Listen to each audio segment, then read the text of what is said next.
तो प्रधानमंत्री नरेंद्र मोदी ने तो लाल किले की प्राचीर से अपना भाषण दे दिया। अब आगे क्या? विपक्ष ने यानी विपक्ष का जो फ्रंट है इंडिया, उसने प्रधानमंत्री के भाषण की तीखी आलोचना कर दी। अब आगे क्या? प्रधानमंत्री नरेंद्र मोदी ने तो खम ठोक कर कह दिया कि आऊंगा अगले साल फिर इसी लाल किले से लाल तिरंगा झंडा फहराऊंगा।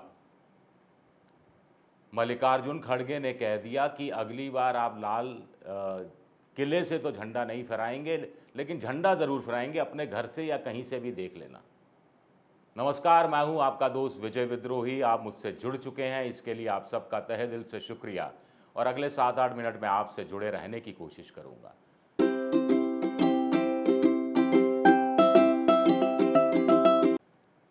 टेलीग्राफ अखबार में एक दिलचस्प हेडलाइन छपी है। उसमें लिखा है कि ईसी को अब रिटायर हो जाना चाहिए, क्योंकि 2024 के लोकसभा चुनाव के नतीजे तो प्रधानमंत्री नरेंद्र मोदी ने घोषित कर दिए हैं।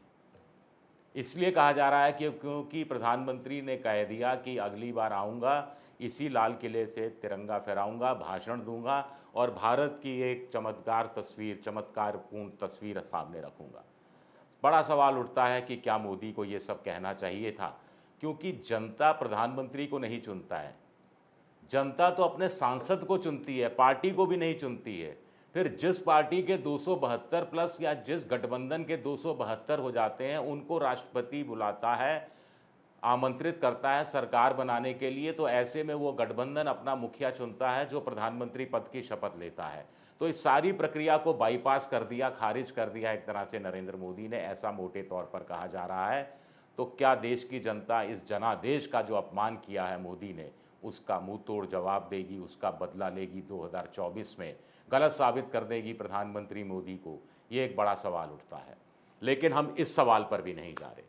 हम तो ये जा रहे हैं कि मोदी ने जो टूल किट प्रोवाइड कर दिया है बीजेपी को, एनडीए को, संघ को, उस पर चलकर क्या 2024 जीता जा सकता है?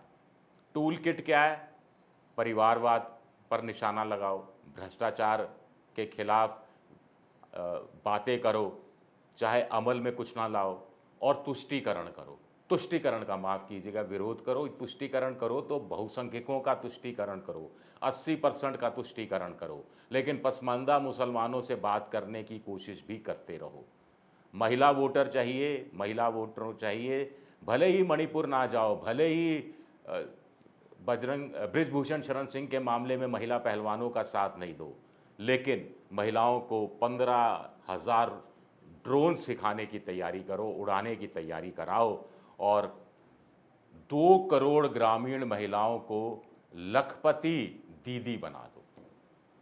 लखपति यानी एक साल के अंदर कितना? 8,000 रुपये की कमाई, 8,000 रुपये महीना। लेकिन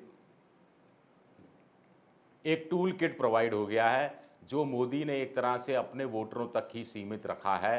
अपने वोटरों को ही शायद संबोधित कर रहे थे। अपने वोटर से आप समझ गए होंगे कि जो उनके हिंदूवादी समर्थक हैं, कट्टर हिंदू, उन तक ही सीमित थे वो। ये शायद ये कहने की कोशिश कर रहे थे कि आप चिंता मत कीजिए, आप घबराइए मत, मैं कहीं कहीं नहीं जाने वाला, मैं यहीं हूँ और यहीं रहूँगा।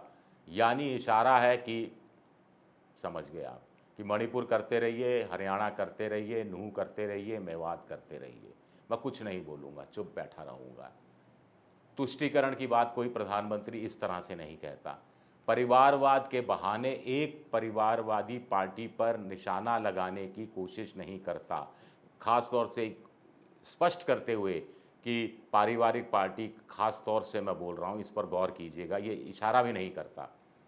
और फिर परिवारवाद की बात बीजेपी, तमाम चीज़ें गूगल पर मौजूद हैं, मोदी जी भी जानते हैं कि लोग भी अच्छी तरह समझते हैं कि बीजेपी कैसे परिवारवादी पार्टियों का सहारा लेती रही है, उनके साथ मिलकर, चाहे हरियाणा में हो, चाहे जम्मू कश्मीर में हो, वहाँ चाहे फिर पंजाब में पहले हो अकाली दल यानी शिवसेना, महाराष्ट्र में इनके साथ मिलकर सरकारें बनाती रही है, और जगन मोहन रेड्डी और नवीन पटनायक जैसी परिवारवादी पार्टियों को चलाने वाले नेताओं के साथ मिलकर राज्यसभा में अपना बहुमत भी मुख्य विवादित विषयों पर साबित करती रही है। फिर भी वो बात कर रहे हैं।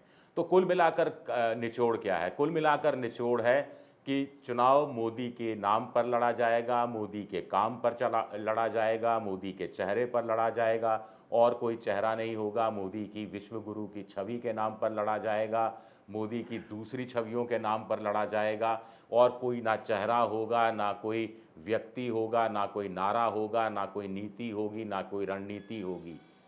बस एक ही नीति होगी, एक ही रणनीति होगी, एक ही नारा होगा। अब की तीसरी बार मोदी सरकार, तीसरी बार मोदी सरकार, हर बार मोदी सरकार, 2047 तक मोदी सरकार, या फिर और आगे चले 1000 साल तक मोदी सरकार।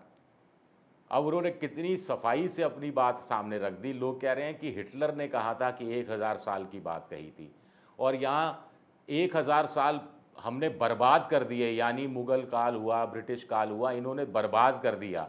तो 1000 साल अगले हिंदुओं का 1000 साल होना चाहिए। ये इशारा प्रधानमंत्री मोदी कर रहे हैं, 15 अगस्त को कर रहे हैं, स्वतंत्रता दिवस पर कर रहे हैं, प्रधानमंत्री के नाते कर रहे हैं, लाल किले की प्राचीर से कर रहे हैं। इसके अलावा इसके बाद और कुछ कहने को और कुछ बचता है क्या? बचता है, इंडिया के लिए बहुत कुछ बचता है। इंडिया को इसी का तोड़ निकालना है, या फिर इंडिया को अपना एजेंडा तय करना है और इस तोड़ में, इस साइकिल में नहीं फंसना है कि भ्रष्टाचार, तुष्टीकरण, परिवारवाद, इनके चक्र में नहीं फंसना है। ये तय करना है इंडिया को, अपनी तैयारी करनी है इंडिया को, ये काम इंडिया को करना है। हमारा कोई लेना देना नहीं, ना एनडीए से ना इंडिया से। लेकिन क्या इंडिया ये सब कर पाएगा? क्या पुख्ता जवाब दिया जाएगा? क्या एक अल्टरनेट कार्यक्रम अब सामने आएगा? कम से कम मुंबई की बैठक में जब इंडिया के नेता, तमाम 26-28 दलों के लोग जुटेंगे, तो क्या अब इस सिलसिले में तेज़ी लाएंगे? क्या अब सीट शेयरिंग पर ज़्यादा गंभीरता से विचार होगा? क्योंकि मोदी को हराया जा सकता है तो सीट शेयरिंग के ज़रिए ही हराया जा सकता है। यानी ज़्यादा से ज़्यादा सीटों पर, अगर ज़्यादा से ज़्यादा मतलब मैक्सिमम जितनी संभव हो सके, जितनी संभव हो सके से मतलब 543 में से कम 450 सीटें तो होनी ही चाहिए, जहां पर विपक्ष का एक ही उम्मीदवार हो, संयुक्त उम्मीदवार हो, सामने बीजेपी का हो या एनडीए का हो या कोई दूसरा हो। क्या ऐसी व्यवस्था विपक्ष कर पाएगा? क्या इससे मुस्लिम वोटों का, अल्पसंख्यक वोटों का विभाजन रुक जाएगा? इससे सामाजिक न्याय करने वाली पार्टियां अपने अपने जातिगत समूह को, समुदायों को अपने और करीब लाने में कामयाब हो जाएंगी? ये अपने आप में एक बड़ा सवाल है। क्या लेकिन ऐसा हो पाएगा? ये चीज़ें बिल्कुल साफ़ हो गई हैं, अब शीशे की तरह मामला साफ़ हो गया है, और मोदी ने ठीक ठीक चुनौती दे डाली है, साफ साफ चुनौती दे डाली है कि लड़ना है तो मुझसे लड़ो, मैं हूँ दुश्मन, मैं हूँ, मेरे खिलाफ जो भी आ जाए, इंडिया आ जाए या राहुल गांधी का इंडिया आ जाए, चाहे नीतीश कुमार का इंडिया आ जाए, मल्लिकार्जुन खड़गे का इंडिया आ जाए, या संयुक्त रूप से इंडिया आ जाए, तो विपक्ष को क्या करना है, इंडिया को क्या करना है? संयुक्त रूप से एक इंडिया को सामने रखना है कि हम आपका मुकाबला करेंगे। क्या विपक्ष ये काम कर पाएगा? अब चीज़ें बिल्कुल साफ हो चुकी हैं, इसमें इफ़ एंड बट, दाएं बाएं, अगर मगर कुछ भी नहीं बचा है। क्लियर कट मोदी जी ने अपना बता दिया है, ये उनकी पारदर्शिता का प्रतीक है। इसकी तारीफ़ की जानी चाहिए कि चुनाव में उतरने से 8-10 महीने पहले ही उन्होंने पूरा चुनाव का टूल किट सामने रख दिया है। पूरा चुनाव का अपने, उनके तरकश में कितने तीर हैं वो सब उन्होंने सामने रख दिए हैं, और किस तीर पर क्या नाम लिखा है। किसी तीर पर परिवारवाद लिखा है, किसी तीर पर तुष्टीकरण लिखा है, किसी तस्वीर पर भ्रष्टाचार लिखा है। विपक्ष को भी अपने तीर सामने ले आने चाहिए।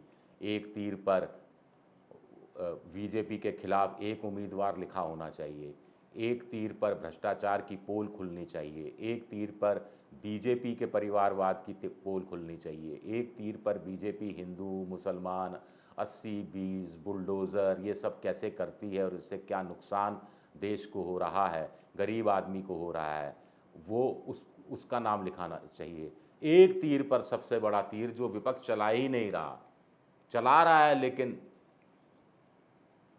जोर से नहीं चला रहा, एक तीर जिस पर महंगाई और भ्रष्टाचार होना चाहिए। बीजेपी का भी अगर कट्टर वोटर या फिर परंपरागत वोटर अगर 2024 में बीजेपी से छिटकेगा या छिटकने की सोचेगा तो वो महंगाई और बेरोजगारी से त्रस्त आकर सोचेगा। भूखे पेट भजन ना होत गोपाला, ये बात विपक्ष को अब तक शायद समझ में नहीं आई है।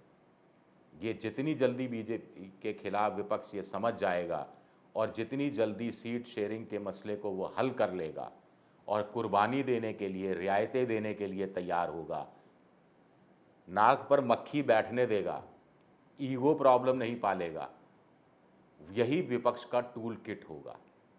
जो दिलचस्प होगा ये देखना कि वो नरेंद्र मोदी के टूल किट का किस तरह से और किस रूप में और किस हद तक सामना कर पाएगा।